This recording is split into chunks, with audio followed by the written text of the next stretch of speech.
কি রে, আমার ঘরে চোর? দাঁড়া, দেখাচ্ছি মজা। দরজাটা লাগিয়ে নি।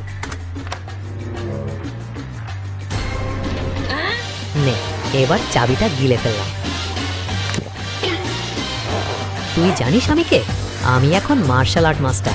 এই দেখ আমাকে। দেখ কতগুলো মেডেল পাইছি আমি। এবার দেখাবো তোকে মজা। ইয়াহু! আরে এ কি, হাতে দেখি বন্দুক। আরে আমি মজা করছিলাম যে কিছু খুলেছি সেইভাবে সব পড়ে ফেলি। ও, লক খুলতে হবে? দাঁড়াও, আসছি আমি। তুমি চিন্তা করছো কেন?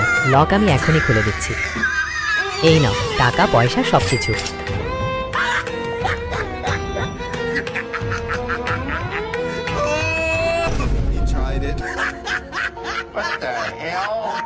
আরে দরজার চাবি তো আমার পেটে, এখন কি হবে?